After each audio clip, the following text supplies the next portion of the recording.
வணக்கம் மக்களே, நான் உங்கள் சாந்தா. ஏற்கனவே நம்ம வந்து Sunday to Monday, Sunday to Friday அப்படின்னு சொல்லி சண்டே நடந்த சர்மனை டீகோட் பண்ணுவோம் இல்லைங்களா? அந்த டீகோட் ஆஃப் சண்டே தான் இந்த show, decode Sunday. Every Sunday நமக்கு நடக்கக்கூடிய சர்மனை வந்து டீகோட் பண்ணி அதில் இருக்கிற டீட்டெயில்ஸை இன்னும் டீட்டெயிலாக நம்ம கற்றுக்கணும் அப்படிங்கிறதுக்காக தான் இந்த ஷோ. ப்ரைஸ்லாட் சாந்தா. ஆனால் ஏற்கனவே நம்மளோட சர்மன் சீரீஸ் வந்து நம்ம இதே மாதிரி டீகோட்லாம் பண்ணியிருக்கோம். அதுக்கப்புறம் ஸ்டெப் அப் அப்படின்னு வந்ததுக்கப்புறம் அதுக்கு தேவையே படல டீகோட் பண்ணுற அளவுக்கு. ஏன்னா அவ்வளோ டீட்டெயில் அதில் இருந்தது. நிறைய பேரோட லைஃப் ஸ்டெப் அப் ஆகிட்டு இருந்தது. அது பயங்கர ஃபயர் அண்ட் பீக்கில் இருக்கும்போது திடீர்னு அந்த சர்மன் சீரீஸை ஸ்டாப் பண்ணி மிஷன் அப்படின்னு ஒரு நியூ சீரீஸ் ஸ்டார்ட் பண்ணுறதுக்கு என்ன அவசியம்னு பட்டதுன்னு. மிஷன் அப்படின்னு சொல்லும் பொழுது அது ஸ்டெப் அப்போட அடுத்த லெவல்.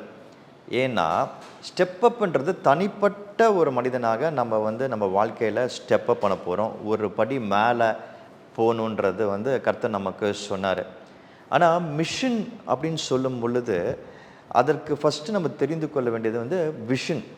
விஷன், மிஷன், இந்த ரெண்டு வார்த்தைகள் நம்ம அடிக்கடி கேள்விப்பட்டிருக்கோம். நிறையா சொல்லுவாங்க. கார்ப்பரேட் உலகத்துலாம் போனீங்கன்னா இதை பற்றி நிறைய விஷயங்கள் இருக்கும். பெரிய பெரிய கம்பெனிஸ்லாம் விஷன் ஸ்டேட்மெண்ட், மிஷன் ஸ்டேட்மெண்ட் கண்டிப்பாக போட்டிருப்பாங்க. ஆனால் பிப்ளிக்கலாக இது ரொம்ப பவர்ஃபுல்லான விஷயம் இருக்குது. இந்த கார்ப்பரேட்டு மற்ற உலகத்தின் விஷன் ஸ்டேட்மெண்ட், மிஷன் ஸ்டேட்மெண்ட்டை விட ஒரு லெவல் பெரிய விஷயம் இந்த பிப்ளிக்கல் விஷன்றது. நிறைய பேர் விஷன் சொல்கிறோம் இல்லைங்களா? விஷன்னா என்னென்ன கிளியராக இதை தெரிஞ்சுக்கணுன்னா என்ன பண்ணுறது? ஸோ விஷன் என்பதை ஒரு வசனத்தின் அடிப்படையில் நம்ம சரியாக புரிஞ்சுக்கலாம். எரேமியா 1:5 நம்ம எல்லாருக்கும் தெரிஞ்ச ஒரு வசனம். உன் தாயின் வயிற்றில் உன்னை உருவாக்குவதற்கு முன்பதாகவே உன்னை நான் அறிந்தேன் என்று அவர் சொல்கிறாரு. அப்போ அறிந்தேன்னா என்ன? அவர் மனசில் நம்மளை கன்சீவ் பண்ணார். ஸோ தாயின் வயிற்றில் நம்மளை கன்சீவ் பண்ணுறதுக்கு முன்னாடி அவரோட மனசில் அவர் நம்மை கன்சீவ் பண்ணியிருக்கிறாரு. எவ்வளோ ஒரு பவர்ஃபுல்லான தாட் அது. ஸோ அப்போது அவர் மனசில் கன்சீவ் பண்ணார்னா இந்த உலகத்தில் ஏதோ ஒரு திட்டத்தோடு ஒரு காரியத்தை செய்யணும். அந்த காரியத்திற்கு ஏற்ற ஒரு நபரை, ஒரு பர்சனை நான் உருவாக்கணும். ஸோ ஒரு விஷன் அவர் மனசில் இருக்குது. இந்த காரியத்தை செய்யணும், செய்து முடிக்கணுன்ற விஷன் அவர் மனசில் இருக்குது. அந்த விஷனுக்கு ஏற்ற ஒரு இன்ஸ்ட்ருமெண்ட்டை உருவாக்குறாரு. அதான் அந்த மனுஷி. ஸோ விஷன் என்பது இது அவர் மனசில் அவர் நினச்சது தான் விஷன். அதை பூமியில் எக்ஸிக்யூட் பண்ணுறாரு. ஓகே, இப்போ ரொம்ப கிளியராக புரியுதுண்ணா. இப்போ விஷன்னா என்ன? அவர் ஏற்கனவே நம்மளை நினச்சிட்டாருங்கிற விஷயம் நம்மளுக்கு ஓகே, ஓரளவுக்கு நம்மளுக்கு விஷன் ஏசப்பா ஏற்கனவே நம்மளை முன்கூறிச்சிட்டாருங்களாம். ஓகே, அப்போ அவர் மனசில் நினச்சிருக்கிற காரியத்தை என் லைஃப்பில் இது விஷன் அப்படின்னு சொல்லி நான் எப்படி புரிஞ்சிக்க முடியும்?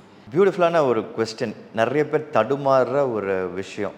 எனக்கு ஊழியத்தின் ஆரம்ப நாட்கள் நல்ல ஞாபகம் இருக்குது. நான் ஏசப்பா கிட்ட வந்தபோது என்னை நடத்தினவங்களாம் இப்படி தான் சொன்னாங்க, உன்னோட தரிசனம் என்னன்னு ஆண்டவர்கிட்ட கேளு, உன்னோட விஷன் என்னென்னு ஆண்டவர்கிட்ட கேளு அப்படின்னு சொல்லி நிறையா சொல்லுவாங்க. நானும் நிறைய தடுமாறி இருக்கிறேன். ஆனால் அந்த விஷனை சரியாக நான் புரிந்து கொள்ளாதனால நிறைய டைரக்ஷன், டீவியேஷன் எடுத்து சில சமயம் பின்மாற்றம் கூட அடைஞ்சிருக்கிறேன். ஸோ நம்ம விஷனை தெரிந்து கொள்வது ரொம்ப முக்கியமாக இருக்கிறது. இப்போ இயேசு கிறிஸ்துவை எடுத்துக்கிட்டிங்கன்னா அவர் ரொம்ப தெளிவாக இருந்தார். ஆண்டவர் அவருக்கு வைத்திருக்கிற தரிசனம் என்ன என்பதில் ரொம்ப கிளியராக இருந்தார். எது அவர் அப்படி தெரிந்துக்க வைத்தது என்றால் ஐ திங்க் டெஃபினட்டாக அவருடைய parents would have played a very important role இல்லையா? அவரை குறித்து அந்த தூதர்கள் சொன்ன காரியத்தை நிச்சயமாக அவருக்கு சொல்லியிருப்பாங்க சின்ன வயசில் அப்படின்னு நம்புகிறேன். அவரை சுற்றி இருந்த அந்த வேத வல்லுநர்கள், அவர் டீச்சர்ஸ் ஆஃப் லா கூட அதிக டைம் ஸ்பெண்ட் பண்ணார் அப்படின்னு சொல்லி பார்க்குறோம். அதன் மூலமாக கண்டிப்பாக நிறைய விஷயம் அவர் உணர்ந்திருப்பாருன்னு சொல்லி நினைக்கிறேன். அது எல்லாவற்றோட முக்கியமான விஷயம் என்னென்னா அவருடைய ஜெப நேரம். அவர் ஜெபத்திற்கு அதிக முக்கியத்துவம் கொடுத்தாரு. ஸோ ஜெபிக்க அவர் உணர ஆரம்பிச்சிருப்பார் தன்னோட விஷன் என்ன என்று சொல்லி, ஆண்டவர் அவருக்காக வச்சிருக்கிற விஷன் என்ன என்று சொல்லி. ஸோ இதன் மூலமாக நான் என்ன சொல்ல ஆசைப்படுறேன்னா, நம்ம வாழ்க்கையில் கர்த்தர் நமக்கு வைத்திருக்கிற தரிசனத்தை நம்மளுடைய பெற்றோர் மூலமாக முதலாவதாக நம்ம தெரிந்து கொள்ள முடியும். இதில் ஒரு கேள்வி வரலாம். சில சமயம் சில பெற்றோர்கள் நான் பிலீவர்ஸாக இருப்பாங்க. அவங்களுக்கு இயேசு கிறிஸ்து மேலே அந்த விசுவாசம் இல்லாதவர்களாகவும் இருப்பாங்க. அவங்க எப்படி நம்மளுக்கு அந்த தரிசனத்தை கொடுக்க முடியும் அப்படின்னு சொல்லி கேட்கலாம். அஃப்கோர்ஸ் அது நல்ல பாயிண்ட்டு தான். பட் ஆனால் நீங்கள் ஜெபிக்கிறவராக இருந்தால், நீங்கள் தேவனை விசுவாசிக்கிறவங்களா இருந்தால், உங்கள் பெற்றோர் உங்களுக்கு சிறு வயதில் சொன்ன சில காரியம், சொல்லுகிற சில காரியங்கள் மூலமாக கூட கர்த்தர் உங்களோட பேச முடியும். God can shape you through that. அடுத்தது உங்களை சுற்றி இருக்கிற குட் லீடர்ஸ், மென்டர்ஸ், அவங்க மூலமாக நீங்கள் பல விஷயங்களை உங்கள் வாழ்க்கையை குறித்து what is the direction that you should take என்பதை நீங்கள் புரிந்து கொள்ள வேண்டும். முக்கியமான விஷயம் ஜெபம். எல்லாவற்றையும் விட இயேசுப்பாவால் தான் உங்களுக்கு சரியாக அதை உணர்த்த முடியும்.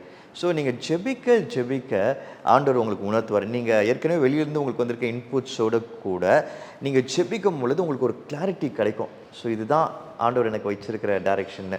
ஸோ இப்போ என்னோட விஷன் அப்படின்னு சொல்லி பார்த்தா, அதை தான் இந்த சீரீஸ் மூலமாக நான் பேசிகிட்டு இருக்கிறேன். என்னோட விஷன் என்று பார்த்தா 2030 காட்சாமி சர்ச் மூலமாக 100 சபைகள் ஸ்தாபித்து முடித்திருக்கணும். அதான் ஆண்டவர் எனக்கு வச்சிருக்கிற விஷன். ஸோ இது எப்படி வந்தது உங்களுக்கு அப்படின்னா, அஃப்கோர்ஸ் நான் இப்போ சொன்ன இந்த விஷயங்கள் மூலமாக நான் பாஸ்டர் ஆகணும், நான் இப்படிப்பட்ட ஒரு தலைவராக ஆகணும், நான் ஒரு சபை ஸ்தாபகராக மாறணும், இதெல்லாம் பெற்றோர் எனக்கு சிறு வயதுலேருந்து சொல்லி கொடுத்த காரியங்கள். நேரடியாக அவங்க சபை ஸ்தாபிக்கணும்னு சொல்ல, ஆனால் அவங்க சொல்லிக் கொடுத்த நிறைய விஷயங்கள், நல்ல விஷயங்கள் எனக்குள்ள அவங்க அந்த இம்பார்ட் பண்ண சில வேல்யூஸ். ஸோ அப்புறம் என்னோடய மென்டர்ஸ், லீடர்ஸ் சொல்லி கொடுத்த காரியங்கள், மோஸ்ட் இம்பார்ட்டன்ட்லி நான் ஜெபிக்கும் பொழுது ஆண்டவர் வசனத்தின் மூலமாக கற்றுக்கொண்ட காரியங்கள். இன்றைக்கி அந்த விஷயம் எனக்கு ரொம்ப கிளியராக உணர்கிறேன். அண்ட் ஐம் வெரி கிளியர், ஆண்டவர் இதை தான் எனக்கு உணர்த்துறேன்னு சொல்லி. ஸோ அது கிளியர் ஆகிடுச்சு. So that's my vision. அதில் நான் கிளியர் ஆகிட்டேன். ஓகே, இப்போ இது விஷன்னு இப்போது நம்ம விஷனை தெரிஞ்சுக்கிட்டோம், விஷனுக்குள்ளே நம்ம கற்றுக்கிட்டோம். இப்போ மிஷன் இது எப்படி நம்ம தெரிஞ்சுக்கிறதுன்னு?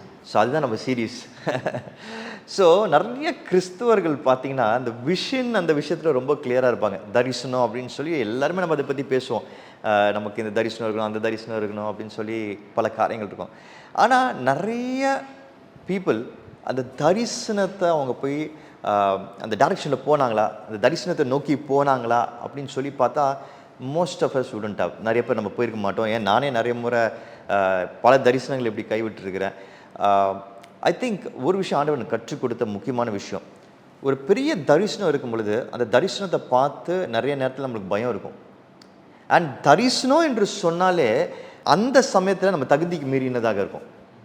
இப்போ என்கிட்ட யாராவது ஒருத்தர் 100 சபைகள் ஸ்தாபித்திருக்கணும்னு சொன்னால், இப்போ இருக்கிற கரண்ட்டு ஸ்டேட்டில், கரண்ட் நிலைமையில் அது ஏன் பண்ண முடியாதுன்றதுக்கு எனக்கு நிறைய காரணங்கள் இருக்குது. ஆர் நான் அதை பண்ண முடியாதுன்றதுக்கு அது ஒரு கனவு, நினச்சி பார்க்க முடியாத ஒரு விஷன் அப்படி தான் இருக்கும்.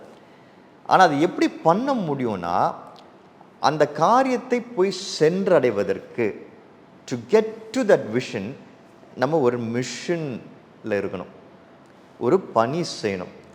ஸோ மிஷன் என்றால் என்னென்னா, அந்த விஷனை போய் சென்று அடைவதற்கு ஒரு கால அவகாசத்தில், ஒரு சூழ்நிலையில் சில விஷயங்களை நம்ம செய்வது தான் mission. So the missions that we do will take us to the vision. நம்ம என்ன மிஷன் செய்கிறோமோ அதை நம்ம அந்த விஷனை நோக்கி கொண்டு போகிறத நம்ம பார்க்க முடியும். மிஷனை நோக்கிய ஸ்டெப் அப் தான் மிஷன். எஸ். இப்போ மிஷன் சாப்டர் 1 மூலமாக நாங்கள் என்ன கற்றுக்கலாங்க? ஸோ இப்போ நம்ம ஃபஸ்ட்டு இந்த சீரீஸின் மூலமாக ஆண்டவர் நமக்கு சொல்கிறது என்னென்னா, நம்ம ஒவ்வொருத்தருக்கும் சொல்கிறதுனா, உங்களுக்கு ஒரு தரிசனம் நான் வச்சுருக்கிறேன், அதில் கிளியராக இருங்க, அதை ஜெபத்தோடு நீங்கள் புரிந்து கொள்ளுங்கள். அடுத்தது ஆண்டவர் இந்த சீரீஸின் மூலமாக நம்ம எல்லாருக்கும் எஸ்டாப்ளிஷ் பண்ணுறது என்னென்னா, தரிசனம் உனக்கு தெரியும், தரிசனத்தை நோக்கி நீ போகிற, அந்த தரிசனத்தை நோக்கி எப்படி போகிறது என்பது இந்த மிஷன், அதை நீ சரியாக தெரிஞ்சுக்கணும், கற்றுக்கணும்னு சொல்லித்தராரு. ஸோ அதில் ஃபஸ்ட்டு வீக்கு ஆண்டவர் நம்மளுக்கு கற்றுக் கொடுத்தது என்னவென்றால், மிஷன் அப்படின்னு சொல்லும் பொழுது அந்த மிஷன் என்ன, அந்த கோல்ஸ் என்ன அப்படின்னு ஃபஸ்ட்டு எழுதுறது, தெரிஞ்சுக்கிறது, டிஃபைன் பண்ணுறது தான் ஃபஸ்ட்டு ஸ்டெப்பு. ஸோ தனிப்பட்ட முறையில் நான் என்ன பண்ணேன், என்னுடைய விஷன் என்னன்னு சொன்னேன். ஸோ அந்த விஷனை போய் சென்று அடைவதற்கு என்ன மிஷன் கோல்ஸ் எனக்கு தேவை, மிஷன் என்ன எனக்கு நான் செய்யணும் என்று சொல்லி நான் சொன்னேன். அது எல்லாருக்கும் சொல்லியிருக்கிறேன். ஏன்னா அப்போ தான் எல்லோரும் பார்ப்பாங்க இல்லையா, பார்க்க முடியும். இந்த சீரீஸ் முடியும் பொழுது, அவர் இந்த சீரீஸ் நடக்கும் பொழுது எனக்குள்ள அந்த மாற்றத்தை பீப்புள் பார்ப்பாங்க. மிஷன் என்பது அப்படி தான். அந்த மிஷனில் நம்ம கடந்து செல்லும் பொழுது அந்த எந்த பாயிண்ட்டை நம்ம ஆரம்பித்தோமோ அந்த பாயிண்டில் முடிக்க மாட்டோம். மிஷன்னாலே நம்ம ஆரம்பிக்கிற அந்த பாயிண்ட்லேருந்து நமக்குள்ளே டிஃப்ரென்ஸ் அண்ட் க்ரோத் வரும். அது எல்லோரும் பார்க்குற மாதிரி இருக்கும். அதனால தான் அதை நான் எஸ்டாப்ளிஷ் பண்ணேன். ஸோ என்னோடய மிஷன் கோல்ஸ் என்ன, 2030 100 சர்ச்சஸ் நான் பண்ணணும்னா, ஸோ என்ன ஆஸ் அ பர்சனாலிட்டி, ஒரு பர்சனாக, ஸோ என் மூலமாக தான் ஆண்டவர் அதை செய்யணும்னு அவர் மனசில் என்னை கன்சீவ் பண்ணார். ஸோ அப்போ என்ன தானே நான் ரெடி பண்ணணும், ஸோ என் மூலமாக அந்த விஷயம் நிறைவேற்றணும், என்ன ரெடி பண்ணணும். ஸோ அதுக்கு 3 விஷயங்கள் 3 கோல்ஸ் நான் வச்சுருக்கிறேன். மிஷன் கோல்ஸாக 3 கோல்ஸ் வச்சுருக்கிறேன். ஃபஸ்ட்டு கோல் ஃபிட் என்று சொல்கிறேன். அப்படின்னா என்னென்னா, நான் சரீரத்தில் நல்லா ஸ்ட்ராங்காக ஃபிட்டாக மாறணும். உங்கள் ஃபிட்னஸ்? எஸ், என்னோட ஃபிட்னஸ். ஓகே. ஏன்னா என் மூலமாக தானே அந்த விஷயம். ஸோ அப்போது தமிழில் சொல்லுவாங்களே, சுவர் இருந்தால் தான் சித்திரம் வரைய முடியும்னு, அந்த மாதிரி என்னோட ஃபிட்னஸ் முக்கியம். கரெக்டாக இல்லையா? ஒரு 100 சபை ஸ்தாபிக்கிறதுக்கு ஓடணும்னா நம்ம ஃபிசிக்கலாக ஃபிட்டாக இருக்கணும் இல்லையா? ஸோ அதனால் இப்போ எனக்கு வயசு 47 இந்த வருஷம். ஓகே, இன்னும் 3 வருஷம் ஆச்சுன்னா 50 ஆகும், 50 ஆகும். ஸோ 2027 என்னோட 50 இயர்ஸில் நான் என்னோட பெஸ்ட் ஹெல்த்தில் இருக்கணும். 50 வயசுனா வயசு ஆகிடுச்சு, நம்மளுக்கு ஹெல்த்து போகும் தான் நம்ம நினைப்போம். என்னுடைய கோல் என்னென்னா, 50 வயசு வரும்போது என்னோடய லைஃப்லேயே அதான் என்னோடய ஃபிட்டஸ்ட்டு பீரியடாக இருக்கணும். ஸோ அதுக்கு சில விஷயங்கள்லாம் வச்சுருக்கேன். லீவர்ஸ்ன்னு சொல்லி நான் ப்ரெசென்ட் பண்ணேன். எப்படி ஃபிட்டாக இருக்கணும், அதுக்கு என்ன செய்யணும், அதெல்லாம் சில விஷயங்கள் எல்லாமே பிளான்டு. சும்மா வாயில் சொல்கிறது கிடையாது. அதான் மிஷன். மிஷன் என்பது சும்மா இப்படி பண்ணணும், அது செய்யணும், அங்கே போகணுன்னு சொல்கிறது கிடையாது. எப்படி போகிறோம், அதான் மிஷன். ஸோ அதுக்கு என்னெல்லாம் பண்ண போகிறேன் ஃபிட்டாகிறதுக்கு, அதெல்லாம் அழகாக டிக்ளேர் பண்ணிட்டு அதையும் ப்ரெசென்ட் பண்ணிட்டேன். அந்த வீடியோஸில் இருக்குது. அடுத்தது ஃபினிஷ் அப்படின்றேன். ஃபினிஷ்னா என்னென்னா, ஆற்றல். அதாவது ஃபஸ்ட்டு ஃபிசிக்கல் ஃபிட்னஸ்ஸு, ரெண்டாவது நான் ஒரு பாஸ்டராக சர்ச் பிளான்டராக லீடராக தான் இந்த விஷனை அடைய முடியும். 100 சர்ச்சஸ்ன்றத விஷனை அடைய முடியும். ஸோ அப்போ அதுக்கேற்ற விதத்தில் என்னென்னா தயார்படுத்தணும், தகுதிப்படுத்தணும். எப்படி ஒரு பாஸ்டராக தகுதிப்படுத்துறது, எப்படி ஒரு லீடராக தகுதிப்படுத்திக் கொள்வது, எப்படி ஒரு சர்ச் பிளான்டராக தகுதிப்படுத்திக் கொள்வது, அதற்காக நிறைய படிக்கணும், கற்றுக்கணும். அதை ஏற்கனவே செய்தவர்கள்கிட்டேருந்து பாடம் எடுத்துக்கணும். அவங்க எக்ஸாம்பிள்ஸ் பார்க்கணும், அவங்க எப்படி அதுக்கு வந்தாங்கன்னு அவங்க டெஸ்டிமனிஸ்லாம் பார்க்கலாம். அதை குறித்து நிறைய இன்டர்நெட்டில் காரியங்கள் இருக்கும், ஆராய்ச்சி பண்ணலாம். In some way or the other என்னென்னா எக்யூப் பண்ணிக்கணும், தயார்படுத்திக்கணும், தகுதிப்படுத்திக்கணும், நாலேஜபிளாக மாறணும். ஸோ அதான் ஃபினிஷ். அந்த லைனில் எனக்கு எல்லா நாலேஜும் வரும், எவ்வளோ வர முடியுமோ அவ்வளோ வரும். கற்றுக்கொள்வது. ஓகே.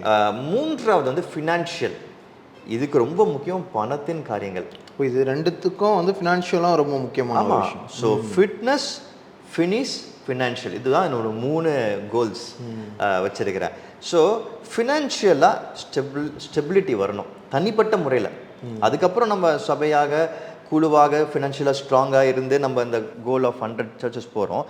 நான் ஃபஸ்ட்டு ஃபினான்ஷியலாக ஸ்ட்ராங்காக இருந்தது நான் ஒரு எக்ஸாம்பிளாக இருக்க முடியும் மற்றவங்களுக்கு. ஸோ என்னோடய தனிப்பட்ட ஃபினான்ஷியல்ஸில் நான் ஸ்டெடி ஆகணும், ஸ்ட்ராங் ஆகணும், ஸ்டேபிள் ஆகணுன்றதுக்காக நிறைய கரெக்ஷன்ஸ், நிறைய விஷயங்களை நான் அதுக்காக ஒர்க் பண்ண ஆரம்பிச்சிருக்கிறேன். அதை குறித்து நான் க்ளீனாக அது எப்படி பண்ணுறதுன்னு நான் டிக்ளேர் பண்ணியிருக்கிறேன். ஸோ ஃபிட், ஃபினிஷ், ஃபினான்ஷியல், இது 3ம் நான் என்னோடய 50 இயர்ஸில் நான் என்னோடய பீக்கில் இருக்கிறேன் வச்சுக்கோங்களேன். அதுக்கப்புறம் அடுத்த 3 இயர்ஸ், அதாவது 2030, என்னோடய 53 இயர்ஸில் இந்த கன்செப்ஷன் ஆஃப் காட், அந்த விஷனை நிறைவேற்றுறதுக்கு இந்த பர்சன் ஆண்டவர் கன்சீவ் பண்ணார். அந்த பர்சன் பீக் ஃபார்மில் இருந்தால், அந்த பீக் ஃபார்மில் இருக்கிற God's creation will achieve this peak performance. இதுதான் அதோட பியூட்டிஃபுல்லான எக்ஸ்ப்ளனேஷன். இப்போ 3 F'ல முடிச்சிட்டிங்க. இந்த 3 F'ம் ஃபுல்லாக இப்போ மீடியா மூலமாகவும் பப்ளிக்காகவும் சொல்கிறீங்க. ஆனால் இப்போ இந்த 3 விஷயமே நான் பார்க்கும்போது யாருமே பேசாத விஷயம். ஃபஸ்ட்டு ஹெல்த் ஃபிட் பற்றி ஓப்பனாக பேச மாட்டாங்க. அப்புறம் எல்லா காரியத்தையும் கற்றுக்கொள்ளணுன்றதை பேச மாட்டாங்க. 3வது ஃபினான்ஷியல் பற்றி பேசவே மாட்டாங்க. நம்ம செல்ஃபாக ஃபினான்ஷியலாக ஸ்டடி ஆகணும் அப்படிங்கிறது. இன்னொரு விஷயம், ஒரு புரிதலுக்காக கேட்குறேன். நான் எப்போவுமே தேவன் நம்ம மீது தரிசனம் வச்சுட்டாருன்னா அவர் நம்மளுடைய தகுதியை பார்க்க மாட்டார், அழைத்து தகுதிப்படுத்துவார். அவரே தகுதிப்படுத்துவார்னு இருக்குல்ல, அந்த இதையே நீங்கள் பிரேக் பண்ண மாதிரி நம்மக்கிட்ட இருக்க அந்த பார்ட் அப்படிங்கிறத ரொம்ப கிளியராக சொல்கிறீங்க. தகுதிப்படுத்துவார்னா ஆண்டவர் தான் இதுக்கு உதவி செய்ய போகிறார். இப்போது இந்த 3 லீவர்ஸ் ஒரு கோல்ஸ் நான் சொன்னேன் இல்லையா, இது 3ஐயும் நான் செயல்படுத்துகிறேன், இந்த லீவர்ஸ். ஆனால் இது எல்லாவற்றையும் எதன் மூலமாக என்னால் பேக்கப் பண்ண முடியும்னா ஜபத்தின் மூலமாக தான். அதுதான் அந்த வாரம் நான் சொன்னேன். ஸோ ப்ரேயர் பேக்கிங் இல்லாமல் இது பண்ணவே முடியாது. ஜெபத்தோடு கூட ஆண்டரோட நேரம் செலவழித்து இதுதான் நான் செய்ய போகிறேன், இதுதான் என்னோடய எஃபர்ட்ஸுன்னு நான் இறங்கும் பொழுது தான் அது ரிசல்ட்டாக மாறும். பைபிளில் நீங்கள் ஆதி ஆகமத்திலிருந்து நீங்கள் புதிய ஏற்பாடில் இருக்கிற எல்லா இதிலும் வாசிக்கும் பொழுது அதில் ரொம்ப தெளிவாக இருக்கிறது, காட் கிவ்ஸ் ரிசல்ட்ஸ், ஆனால் எஃபர்ட்ஸ் நம்ம சைட்லேருந்து போகணும். அதுதான் ரொம்ப தெளிவான ஒரு விஷயம் நம்ம கிறிஸ்தவர்களுக்கு சொல்லப்பட்டிருக்கிற காரியம். சாப்டர் 1ல் உங்களுடைய மிஷன், அதுக்கு என்னென்னலாம் ஸ்டெப் அப் பண்ணோம் அப்படிங்கிறது கிளியராக இருக்குண்ணே. சாப்டர் 2 அதில் என்ன சொல்கிறோம் நம்ம? ஸோ போன வாரம் என்ன இன்ட்ரடியூஸ் பண்ணேன்னா, சாப்டர் 1ல் மிஷன் கோல் செட் பண்ணுறதை பற்றி சொன்னேன், ப்ரேயர் பேக்கப் பற்றி சொன்னேன், என்னோடய பர்சனல் லீவர்ஸ் பற்றி சொன்னேன். சாப்டர் 2ல் அவங்கள எல்லோரும் என்கரேஜ் பண்ணியாச்சு, அவங்க எல்லாருக்கும் வந்து அந்த இதை சொல்லியாச்சு. ஆனால் அதை செய்யும் பொழுது வர ரோட் பிளாக்ஸும் இருக்குது, அதாவது தடைகள் இருக்குது. அதில் பெரிய தடைன்னா வலி, பெயின். ஸோ இப்போ ஃபார் எக்ஸாம்பிள் அது ஒரு உதாரணமாக நான் சொன்னேன். இப்போ நான் சொல்கிறேன், ஃபிட்னஸை பற்றி பேசுகிறேன். ஸோ இப்போ ஃபிட்னஸை பற்றி பேசும்பொழுது எக்ஸசைஸ் ஒரு விஷயம் அதில். ஓகே, நம்ம ஆமாம் ஒர்க் அவுட்டு ஏதாவது விதத்தில் பண்ணலாம். ஒர்க் அவுட்டு இப்போ நடக்கிறோம் வச்சுக்கலாம், ஓடுறோன்னு வச்சுக்கலாம், இல்லாட்டி ஜிம்மில் போய் என்ன வெயிட்ஸ் போடுறோம் வச்சுக்கலாம், எதுனாலும் இருக்கலாம். நீங்கள் அந்த எக்ஸசைஸ் பண்ணும் பொழுது, நீங்கள் ஒரு ஜிம்மில் ஒரு வெயிட்ஸ் பண்ணுறீங்க, ஸோ அது பண்ணும் பொழுது இங்கே வலிக்கும். ஓகே, அந்த ஜிம்மோட ட்ரெயினர் வந்து உங்களை அது பண்ணும் பொழுது கேட்பார், இங்கே வலிக்குதான்னு கேட்பார். இப்போ நீங்கள் வலிக்கலைன்னு சொன்னால் அவர் என்ன பண்ணுவார், சூப்பர்னு சொல்ல மாட்டார், அப்போ நீ ஏதோ சரியாக பண்ணல, திரும்பி பண்ணுன்னுவார். ஏன்னா அந்த எக்ஸசைஸ் பண்ணால் வலிக்கணும். ஏன் வலிக்கணும்னா அப்போ தான் அந்த மசில் டெவலப் ஆகுதான்னு அர்த்தம். வலிக்கலைன்னா டெவலப் ஆகலை. ஸோ இப்போ நம்ம பெயினை பார்த்து நம்ம பயப்படுறோம். ஏதாவது ஒரு வலி, ஏதாவது ஒரு விஷயத்தை நம்ம பண்ணும் பொழுது, அந்த மிஷினில் போகும்போது பெயினை பார்த்து நம்ம பயப்படுறோம். பட் அந்த பெயின் நல்லது, அந்த வலி நல்லது. ஸோ ஒருவேளை இந்த வலியை நம்ம தாங்கிக்க முடியலன்னா, நாளைக்கு இதை மிஸ் பண்ணிட்டோன்ற வலியை தான் தாங்கணும், அதிகமாக இருக்கும். ஸோ அதுதான் வந்து பெயினை பற்றி பேசி, அது 1 ராஜாக்களில் 17ஆம் அதிகாரத்தில் அந்த எலிஜா சாரிபாத் விதவையை சந்திக்கிறதுலேருந்து 3 காரியங்கள் ஆண்டவர் பியூட்டிஃபுல்லாக கற்றுக் கொடுத்தாரு. எப்படி நம்ம வலியை நம்ம தாங்கணும், அதை அண்டர்ஸ்டாண்ட் பண்ணிக்கணும், அது ஏன் வருதுன்னு புரிஞ்சுக்கணுன்றத ஆண்டவர் பியூட்டிஃபுல்லாக அதில் கற்றுக் கொடுத்தாரு. அந்த 3 காரியங்கள் பார்த்திங்கன்னா ரொம்ப ஷார்ப்பான விஷயம். இன்றைக்கி எனக்கு ஒரு பெயின் வருது அப்படின்னு சொல்லும் பொழுது, அந்த சாரிபாத் விதவை அவள் வந்து அந்த எலிஜா தீர்க்கதரிசி வந்து அந்த உணவு கேட்கும் பொழுது அவள் சொல்கிறா, என்கிட்ட எதுவுமே இல்லை, என்கிட்ட வெறும் இதுதான் இருக்குது, நானே இதை சாப்பிட்டு சாக போகிறேன்றா, டை என்று சொல்கிறா. அப்போது அந்த சாவுன்றது அவளோட வலியின் உச்சத்தை காண்பிக்குது. அவள் என்ன சொல்கிறா, என்னால் இதுக்கு மேலே உயிரோடு இருக்க முடியாது, எனக்கு இந்த வலியை தாங்க முடியல, நான் செத்துடுறேன் அப்படின்னு சொல்கிறா.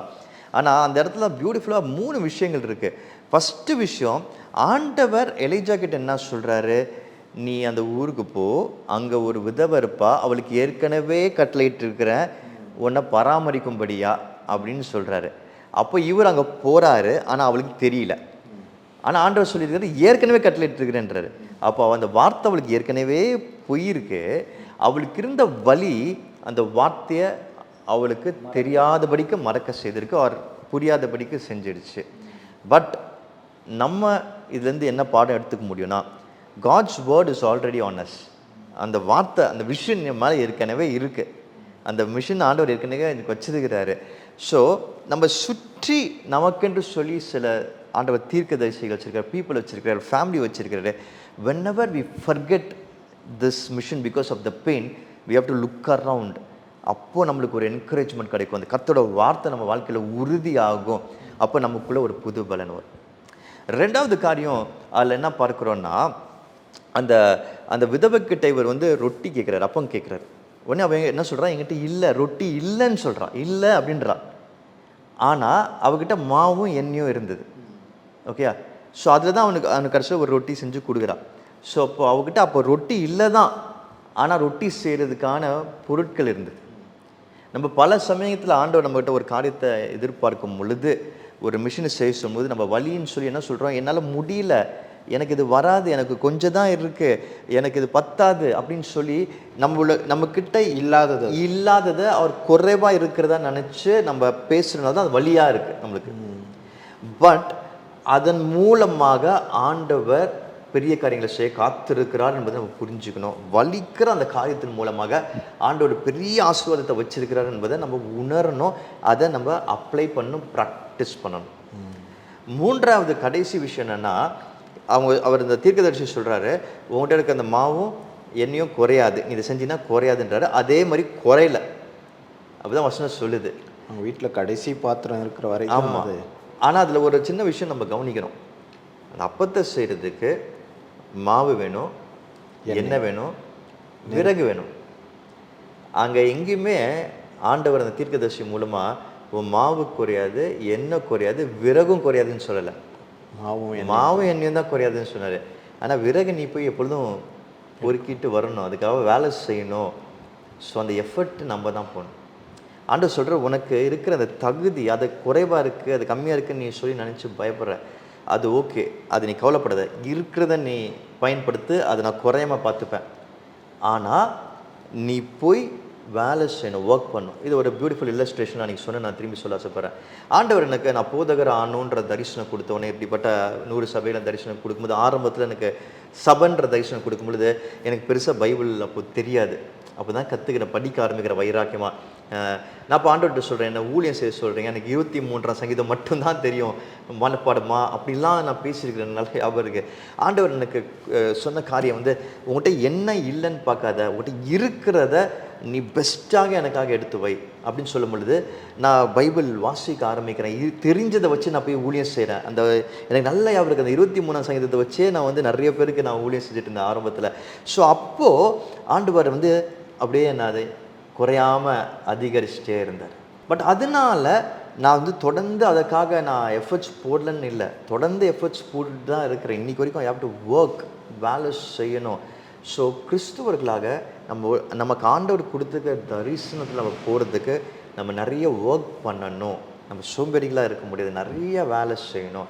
ஸோ அதை பற்றி அன்றைக்கு சொன்னேன். ஸோ இந்த 3 காரியங்கள் ரொம்ப முக்கியம் பெயின்லேருந்து நம்ம கெயின் பண்ணுறதுக்கு. ஆனால் சர்மனாக பார்க்குறப்போ நமக்கு ஒரு புரிதல் இருக்குது, அதை டீகோட் பண்ணுறப்போ இன்னும் டீட்டெயிலாக அதை வந்து இன்னும் நாங்கள் ஆழமாக பார்க்க வேண்டியது இருக்குது, இன்னும் அதுலேருந்து எவ்வளோ காரியங்கள் கற்றுக்க வேண்டியது இருக்குதுன்னு சொல்லி நம்ம இந்த டீகோட் மூலமாக தெரிஞ்சுக்கிறோம். இதுக்கு டைம் கொடுத்து நீங்கள் இவ்வளோ மெனக்கட்டுறது வந்து ரொம்ப ரொம்ப சந்தோஷம்ண்ணா. Thank you so much. Step up அப்படின்ற காரியமே நம்ம எல்லாருடைய லைஃப்பில் பர்சனலாக எனக்கே வந்து அதில் பெரிய டெஸ்டிமனி இருக்குது. அப்படிப்பட்ட அந்த சர்மன் சீரீஸை ஸ்டாப் பண்ணி என்னடா இது மிஷன் அப்படின்னு திடீர்னு ஸ்டார்ட் பண்ணிட்டாருன்ற மாதிரிலாம் கூட இருந்தது எனக்கு. ஆனால் இந்த மிஷனில் பார்க்கும்போது ஸ்டெப் அப்போட அடுத்த லெவல் நாம் என்ன எஃபர்ட், இப்போ ஸ்டெப் அப்புன்ற மூலமாக நம்ம என்ன பண்ணோங்கிறது தெரிஞ்சிச்சா, அதை எப்படி பண்ணணும், அதில் நம்மளுடைய எஃபர்ட்லாம் என்னென்ன இருக்குதுன்னு சொல்லி வந்து இவ்வளோ ஓப்பனாக இவ்வளோ காரியங்களை கற்றுக்க முடியும். அப்படின்னா மிஷன் அப்படிங்கிறது வந்து நம்ம லைஃப்பில் நம்மளுடைய விஷனை நோக்கி போகிற மிகப்பெரிய ஸ்டெப் அப், மிகப்பெரிய லேடர் அப்படின்னு தான் சொல்லணும். ஸோ அந்த வீடியோவை கண்டினியூவாக பாருங்கள். ஸ்டெப் அப்போட சர்மன் சீரீஸோட லிங்க்கும் இந்த மிஷன் சாப்டர் 1 சாப்டர் 2ஓட லிங்க்கும் டிஸ்கிரிப்ஷனில் இருக்குது. தயவுசெய்து இதை வந்து கண்டினியூவாக பாருங்கள். உங்களுடைய லைஃப்பில் மிகப்பெரிய பிளெஸிங்கை பார்ப்பீங்க. Thank you so much.